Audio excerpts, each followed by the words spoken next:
ताजदार मालिक मुख्तार शफी के रोज़े शुमार हुज़ूर अहमद मुस्तफ़ा मोहम्मद मुस्तफ़ा रसूलुल्लाह सल्लल्लाहु अलैहि वसल्लम की बारगाह में हदिया दरूद पाक पेश करें। अल्लाहुम्मा सल्लि अला सय्यिदना व शफीना व हबीबना व नबीना मौलाना मुहम्मद व आलिहि वसल्लम।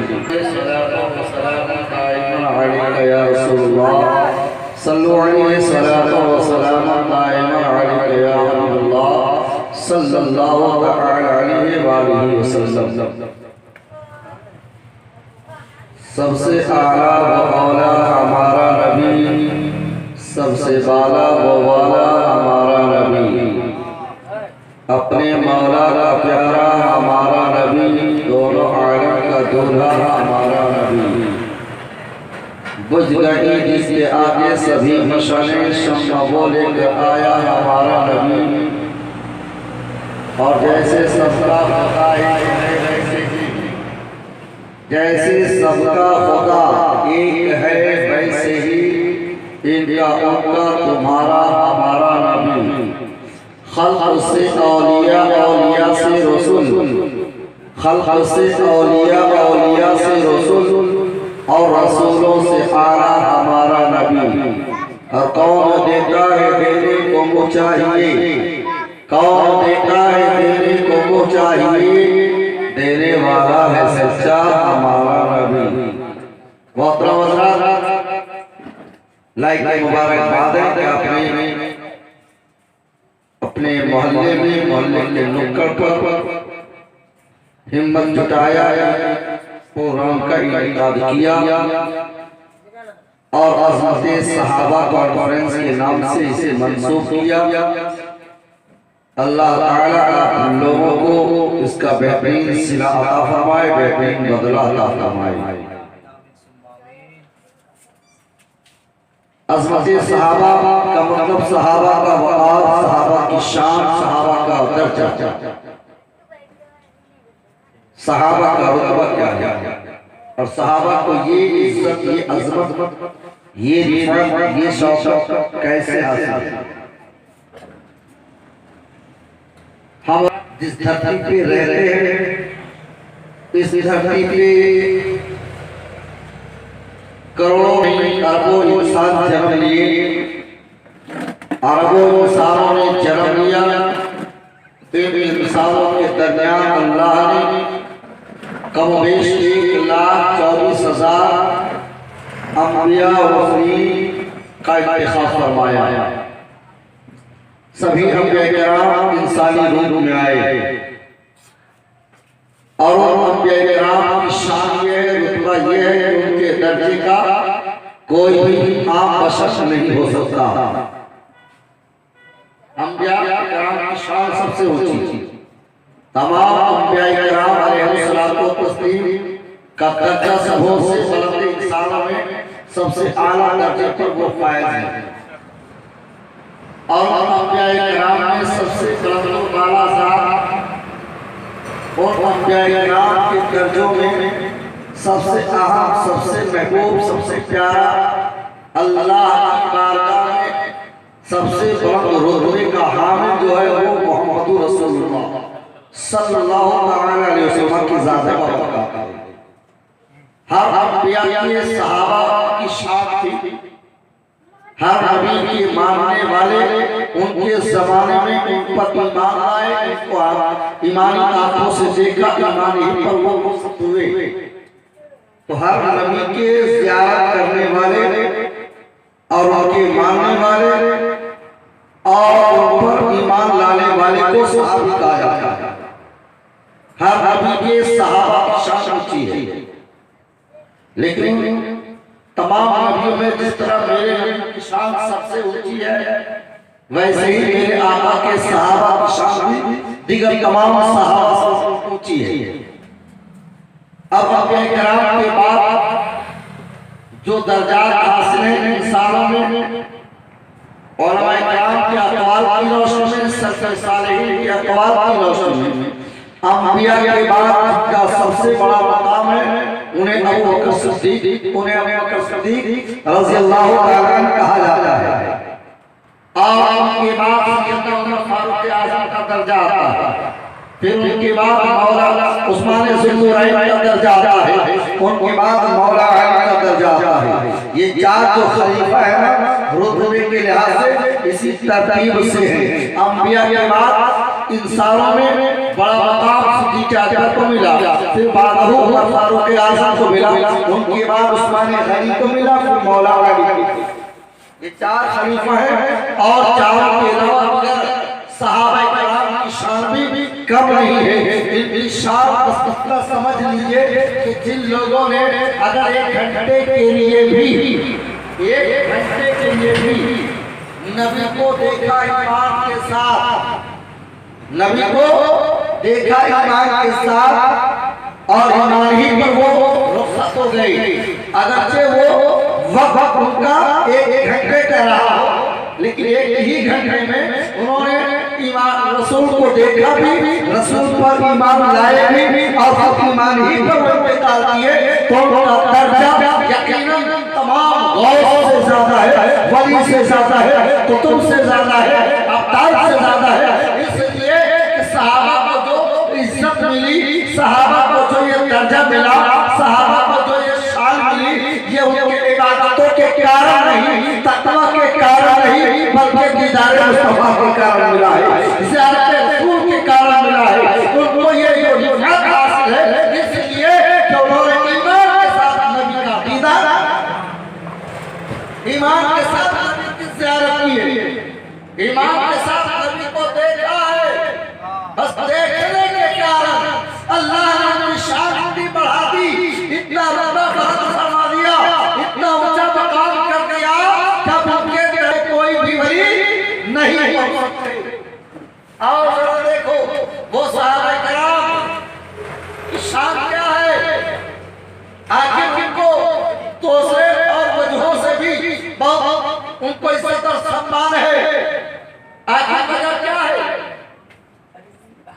पहले के अंबिया किराम, या ईसा अलैहिस्सलाम हो या मूसा अलैहिस्सलाम हो, उनके उम्मती में या उनके मानने वालों का हाल ये था कि जब दीन की खिदमत करने का मामला आता, दीन को फैलाने का मामला आता, दीन की मदद करने का मामला आता, तो उन अंबिया किराम के मानने वाले ये कहते थे, ऐ अल्लाह के नबी आप जाओ, आप लड़ो, आप समझो, हम तो घर में बैठेंगे, हम आपके साथ आने वाले नहीं, हम आपकी मदद करने वाले नहीं, हम आपका हेल्प करने के लिए तैयार नहीं, हम तो अपने घरों में बैठेंगे। ये उनके किराम के मानने वालों का हाल था, उनके किराम के मानने वालों का ये कौन था, तरीका था। लेकिन आओ आखिरी रसूल, आखिरी नबी मुहम्मद रसूलुल्लाह सल्लल्लाहु अलैहि वसल्लम के मानने वालों की शान देखो, उनका रुतबा देखो।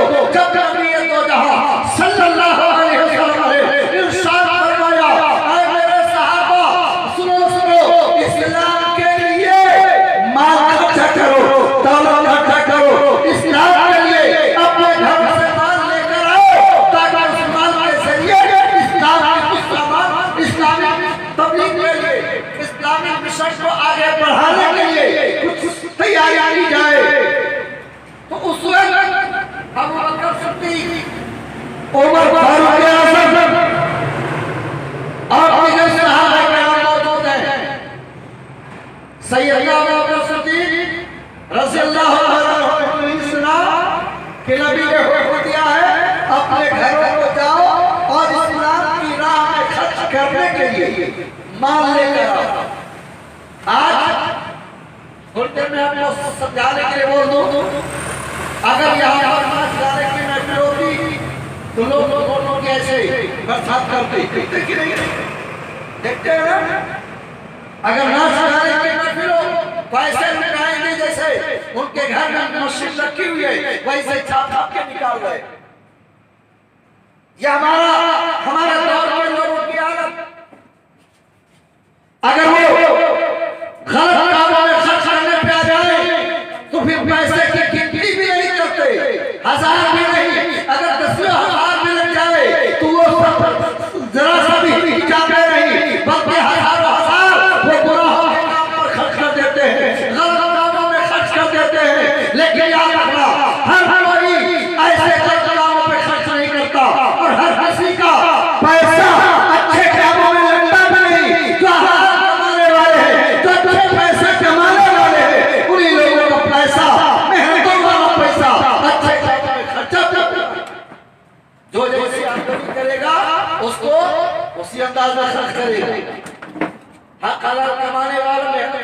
करके कमाने वाला सोचता है मेरी मेहनतों का पैसा है तो सही जगह लगे, सही जगह इस्तेमाल हो, इसका इस्तेमाल सही हो। लेकिन जो जैसे तैसे कमा ले उसको जैसे तैसे लुटा देता। सिद्दीक़ अकबर रज़ियल्लाहु अन्हु, उमर फारूक आज़म रज़ियल्लाहु अन्हु और दीगर सहाबा किराम ने सुना कि नबी ने हमें हुक्म दिया है माल लेकर आओ। सैयदना सिद्दीक़ अकबर घर गए, उमर फारूक आज़म घर जा रहे हैं और जाने के बाद दोनों सोच के जा रहे हैं, दोनों घर इसलिए जा रहे हैं कि आज माल इतना लाएंगे, इतना नबी की बारगाह में पेश करेंगे कि नबी हमसे खुश हो जाएंगे। चल के बोलिए सुभान अल्लाह, नबी हमसे खुश हो जाएंगे। आज माल लेकर आएंगे कि नबी हमसे राजी हो जाएंगे। और क्यों ये चाहते हैं कि नबी हमसे राजी हो जाए? इसलिए क्योंकि उनका ईमान ये है कि अगर नबी हमसे राजी हो गए तो अल्लाह भी राजी हो जाएगा, अगर नबी हमसे राजी हो गए तो परवरदिगार भी राजी हो जाएगा। यही वजह है कि सहाबा किराम नबी को खुश करने के लिए अपना हर तरीका इस्तेमाल कर रहे हैं। आओ मैं अर्ज कर दूं, किसी सहाबा का हाल ये था तो उसे पूछा जाता, ऐ मेरे सहाबी आप बताओ कि आपको सबसे ज्यादा क्या अच्छा लगता है, आपको सबसे ज्यादा क्या पसंद है? तो सिद्दीक़ क्या फरमाते हैं, मेरा सबसे पसंदीदा काम ये है कि मैं नबी को देखा करूं। मेरा सबसे अजीज काम और मेरे दिल को सबसे ज्यादा भाने वाला काम, पसंद आने वाला काम ये है कि मैं नबी को देखा करूं, नबी की ज़ियारत करता रहूं। हर वक्त जब मैं रसूल मेरी निगाहों के सामने हो, हर वक्त दीदार रसूल से खुद को सरसार करता रहूं। अल्लाह अल्लाह। सिद्दीक़ के घर गए, फारूक आज़म गए और ये सोच कर गए आज इतना माल लाएंगे कि अल्लाह का रसूल हमसे राजी हो जाएगा, अल्लाह के रसूल हमसे राजी हो जाएंगे। जुमले सुनो, उमर फारूक आज़म कंपटीशन करते थे इस मामले में, दीन पर चलने के मामले में, इस्लाम पर फिदा होने के मामले में, अल्लाह को राजी करने के मामले में, रसूल को खुश करने के मामले में कंपटीशन करते थे। आज हम लोग भी कंपटीशन करते हैं ताला बनाने के मामले में, बिजनेस बढ़ाने के मामले में, दुकान आगे बढ़ाने के मामले में, कारोबार फैलाने के मामले में। अगर मेरा पड़ोसी 1000 रुपये कमाता है तो हम कमाने के लिए 100 कर देते हैं। अगर हमारा पड़ोसी 2000 कमाता है तो 4000 कमाने की सोचते हैं। इसलिए ये कंपटीशन का जमाना है, हर कोई सोचता है मैं अपने बगल वाले से ज्यादा कमाऊं, अच्छा कमाऊं, बेहतर कमाऊं। लेकिन सुनो, ये जो हम मुकाबला करते हैं इसमें कमाकर जो कुछ कमाएंगे भी वो दुनिया में रह जाएगा। लेकिन जो सिद्दीक़ अकबर कमाना चाहते हैं, जो वो मुकाबला कर रहे हैं, उनका मुकाबला दुनिया की दौलत बढ़ाने के लिए नहीं बल्कि दिन पर चलने के मामले में है, रसूल को खुश करने के मामले में है। उमर फारूक आज़म हमेशा ये सोचते थे कि अबू बकर सिद्दीक से मैं नेकी कमाने में आगे बढ़ जाऊं। नेकी कमाने में, किस मामले में? नेकी कमाने में। किस तरीके से?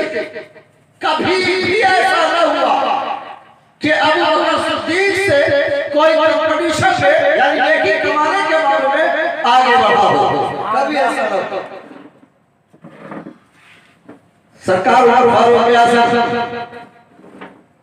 उस वक्त जब नबी ने हो गया माल लेकर आओ, उनके पास अच्छी खासी दौलत, अच्छा खासा माल था।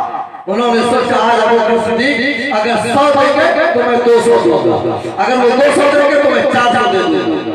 यानी इस तरह का मामला कि आज मैं आगे बढ़ के रहूंगा, आज मैं आगे बढ़ के चलूंगा, आज मुझे आगे बढ़ने से कोई नहीं रोक पाएगा, आज मुझे आगे बढ़ने से कोई रोक नहीं पाएगा। ये तमन्ना है और यही तमन्ना लेकर उमर फारूक आज़म घर पहुंचे हैं। सिद्दीक़ अकबर भी घर को गए हैं। उमर फारूक आज़म घर जब पहुंचे तो घर का सारा माल इकट्ठा किया, घर का सारा खजाना एक जगह जमा किया और एक जगह जमा करने के बाद उसे 2 भाग किया, 2 हिस्से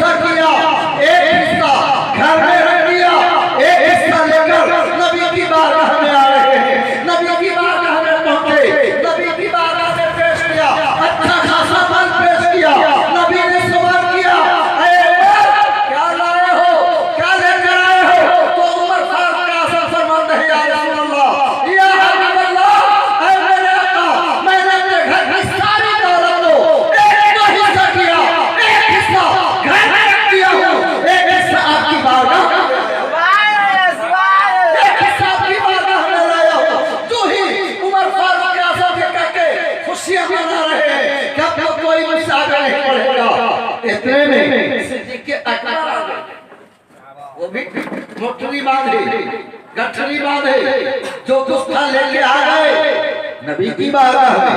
कहा या रसूल अल्लाह, मेरी तरफ से ये है अल्लाह की रज़ा के लिए, इस्लाम की खिदमत के लिए मेरे तरफ से इस माल को कबूल फरमाए।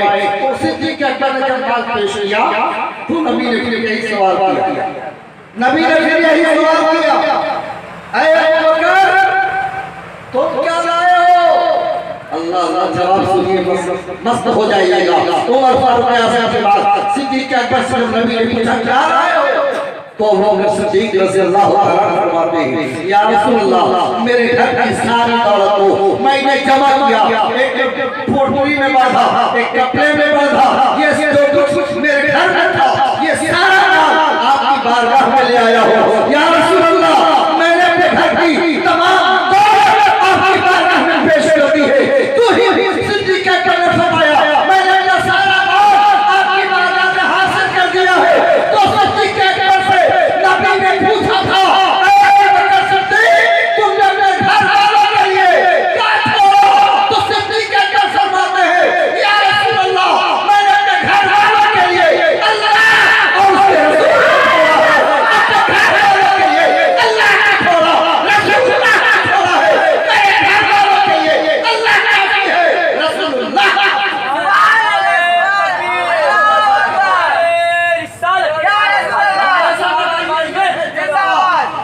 ये वो जज्बे थे जिस जज्बे के कारण कुफ्र कांपता था, इसी जज्बे के कारण शिर्क थर्राते थे, कुफ्र करने वाले कांपते थर्राते थे। इसलिए कि आओ बात आ गई तो बता देता हूं, नबी ये कहा रहमत आलम सल्लल्लाहु अलैहि वसल्लम के चाहने वाले सहाबा की शान देखो। पहले ही अंबिया के जो मानने वाले थे वो कहते थे जब वक्त आता था जंग का, जब आता था मुकाबले का, तो वो लोग कहते थे अपने नबियों से क्या आप जाओ, आप लड़ो, अपना खुदा लड़े, हम तो लड़ने वाले नहीं, हम तो अपने घरों में रहने वाले हैं। लेकिन नबी के मुस्तफा के चाहने वाले, आखिरी पैगंबर के मानने वाले हमारे आका के सहाबा कभी ये नहीं कहते थे कि या रसूल अल्लाह आप जाइए, आप समझिए, नहीं बल्कि सहाबा की शान ये थी कि कौन आता है नबी मैदान जंग में है, अबू बकर सिद्दीक़ कभी आगे चलते हैं, कभी दाएं चलते हैं, कभी बाएं चलते हैं, कभी पीछे चलते हैं।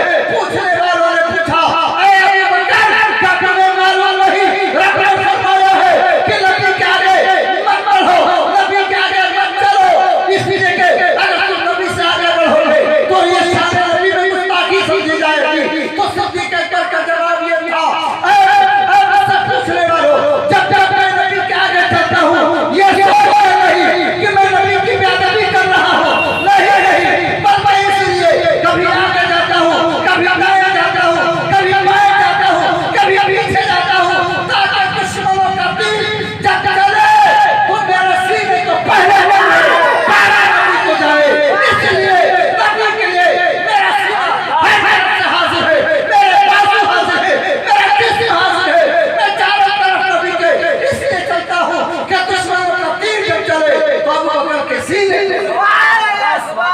ये जज्बे थे उनके, ये अंदाज था मोहब्बत करने का रंग से। है मुसलमान, यूं ही कोई बड़ा नहीं होता, यूं ही कोई बच्चा नहीं होता, यूं ही अल्लाह बुलंदियां नहीं देता, यूं ही अल्लाह किसी को सम्मान नहीं देता। सम्मान उसी वक्त मिलता है जब सम्मान के काबिल काम करते हैं, सम्मान के लायक काम करते हैं, सम्मान के मुताबिक जब हम काम करेंगे तो अल्लाह ने भी सम्मान अता फरमाएगा।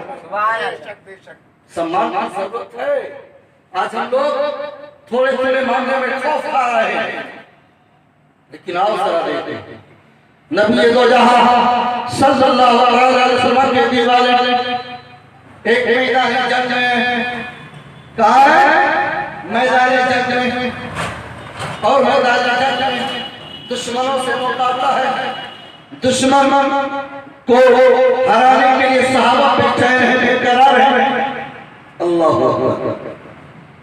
वो सहाबा कि जहां चलते थे परचम लहरा देते थे, जहां चलते थे झंडे डाल दिया करते थे, जिधर कर लेते थे उस रुख में इस्लाम की रोशनी से लोगों को माला कर देते थे।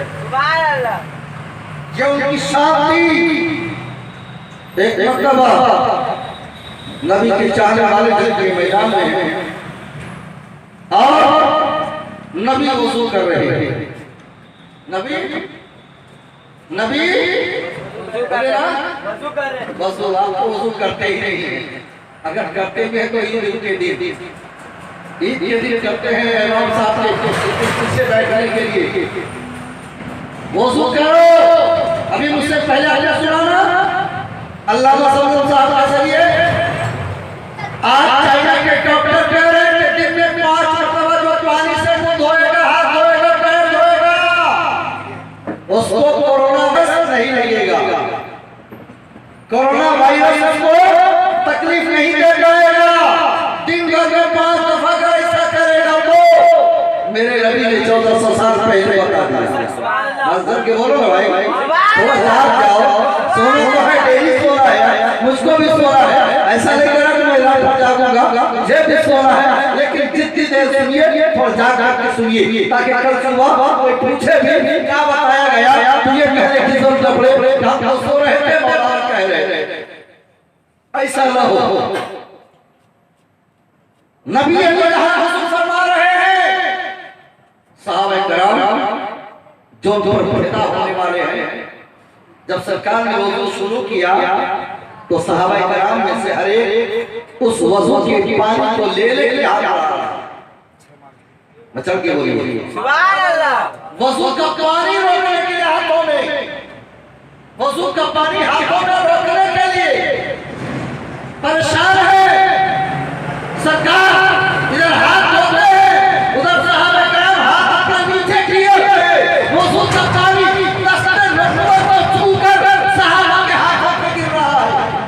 वो पानी जो हम भी वजू करते हैं तो हमारे जिस्मों से लकलक पानी जो निकलता है वो जमीन को उतर करता है। लेकिन सहाबा की शान देखो कि नबी के दस्ते नबूवत में जो पानी लग रहा है वो पानी जमीन पर नहीं जा रहा है बल्कि सहाबा के हाथों में आ रहा है। सहाबा ले रहे हैं और लेकर के पी रहे हैं, लेकर के पी रहे हैं, चेहरे पे लगा रहे हैं, सीने पे बन रहे हैं। अल्लाह अल्लाह, ये पानी कोई आम पानी नहीं। मैं कहूँगा कि जो नबी के जिस्मों से पानी लग जाए उसका रामा समसम से भी आ रहा है, उसका रामा समसम से भी माला हो जाएगा। इसलिए जब सरकार रहमत आलम ने वजू करना शुरू किया है तो वजू का पानी साहब हाथों में रोक रहे हैं और हाथों में जब रोके तो ले लेके उसे फेंका नहीं बल्कि प्रिया चेहरे पे लगा लिए और सीने पे मर रहे हैं। और जिन सहाबा को पानी नहीं मिल पा रहा है उनका कमाल ये है, जिनको पानी नहीं मिल रहा है वो अपने दोस्त जिसका हाथ पानी से भीग गया है उसके हाथों में अपना हाथ मल रहा है। अच्छा क्या बोलिए उसके हाथों में अपना हाथ मल रहे हैं। वो क्यों मल रहे हैं कि पानी कम से कम मेरे साथी के जरिए मेरे नबी के हाथों में लगा हुआ पानी मुझे तो मिल जा रहा है, उसकी किसी को भी जा रही है, उसके फैसले को जा रहे हैं। यहाँ तक के सरकार ने तो हाथ धोए, हाथों का पानी सहाबा ने रोका, चेहरे धोए, चेहरे का पानी सहाबा ने रोका, पैर धो रहे हैं, पैरों को धोकर जब पानी जमीन को छूना चाहता है उस पानी को सहाबा रोक रहे हैं। ये कैफियत है, ये वाकया है। और इस वाकये को देख रहा कौन? दुश्मनों का जासूस। कौन देख रहा? मुखालिफिन का जासूस जो इस्लाम को मिटाने के लिए कुछ दूर पर फौजी खड़े थे, उन लोगों का जासूस ये कहानी देख रहा है, इस वाकये को देख रहा है, इस मौके को देख रहा है। वो देख देख के परेशान है कि उनका रहबर, उनका रहनुमा, उनका आला कमांडर वजू कर रहा है और उनके सिपाही उनके वजू के पानी को हाथों में रोक रहे हैं, हाथों में रोक उसे पी रहे हैं, चेहरे पे लगा रहे हैं, बदन पे मल रहे हैं। ये क्या मंजर देखा, इस वाकये को देखा, देख करके उससे रहा गया। पूरी हिस्ट्री देख ली, पूरा वाकया ये देख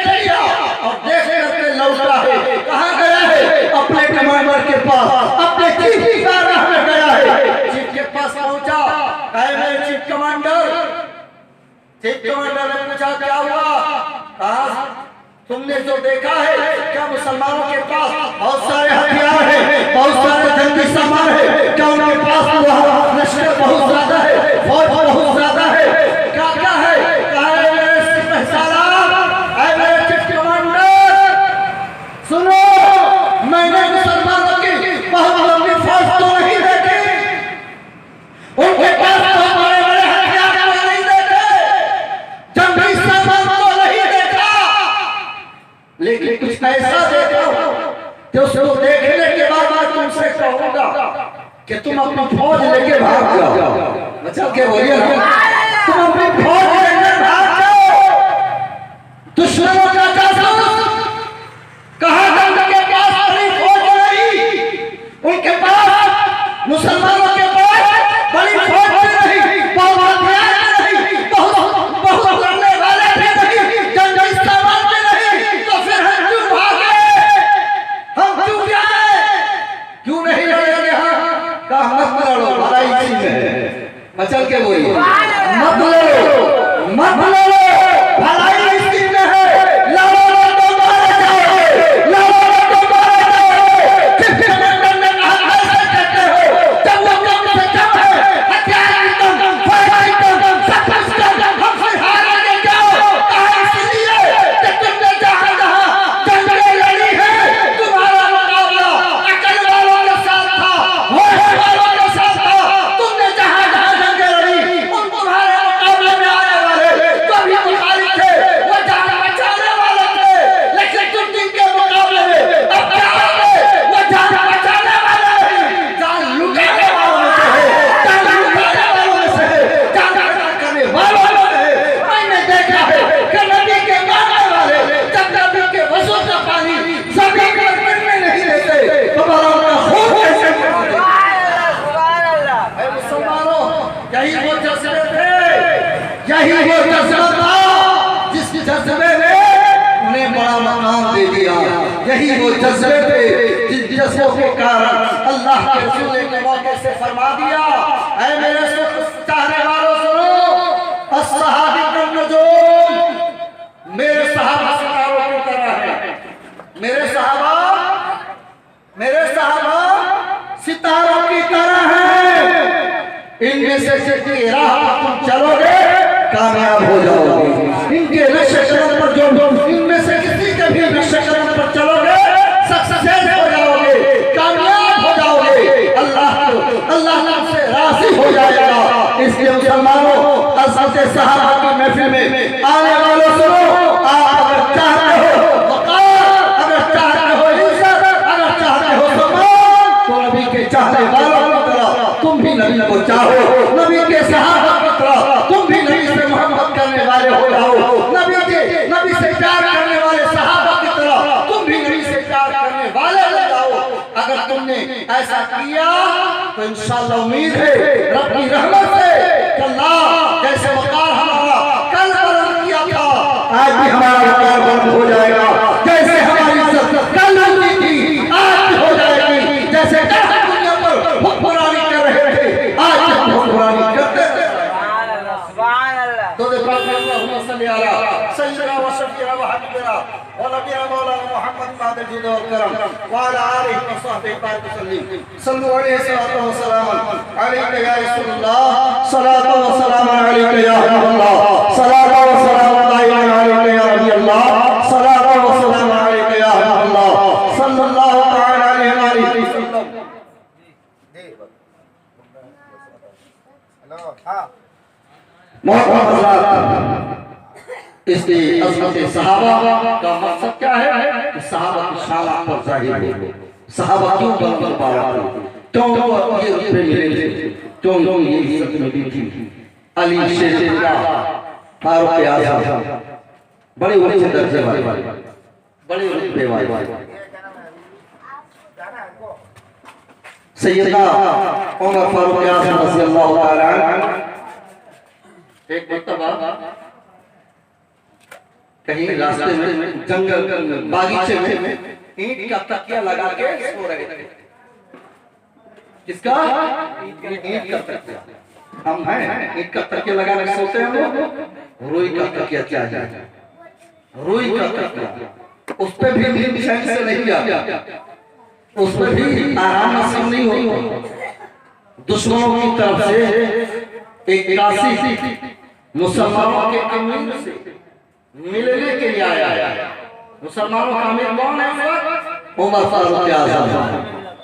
उमर फारूक आज़म अमीर से मिलने आया है, दुश्मनों की तरफ से, दूसरी कंट्री की तरफ से। किससे? मुसलमानों के अमीर से मिलने के लिए मदीने के गलियों में घूम रहा है।